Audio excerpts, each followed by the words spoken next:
Атамбаевка өкүм чыкты. 3-июнда 1-май райондук соту Кой-Таш окуясы боюнча мурдагы президент Алмазбек Атамбаевке жана бир нече кишиге өкүм чыгарды. Атамбаевка 11 жыл 6 айга камоо, мамлекеттик сыйлыктарынан ажыратуу, мүлкүн мамлекетке алуу түрүндөгү жаза берилди. Ал эми Атамбаевдин тушунда президенттик аппараттын башчысы болуп турган Фарид Ниязов менен Жогорку Кеңештин мурдагы депутаты Равшан Жээнбеков 7 жыл 8 айга, экс-депутат Ирина Карамушкина 7 жыл 6 айга кесилип, сот залынан камакка алуу өкүмү чыгарылды. Атамбаевдин тарапташы Фархат Бабиев 5 жыл 6 айга эркинен ажыратылды.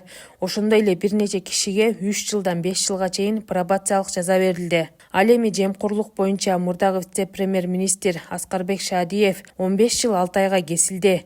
Анын мүлкү мамлекеттин пайдасына алынары айтылды. 2019 Кой-Ташта Алмазбек Атамбаевди колго түшүрүү операциясында чогулгандар менен күч кызматкерлери кагылышып, УКМК офицери Үсөнбек Ниязбеков каза болуп, 225 адам жабыркаган. Буга байланыштуу Атамбаевка бир нече берене боюнча айып тагылган.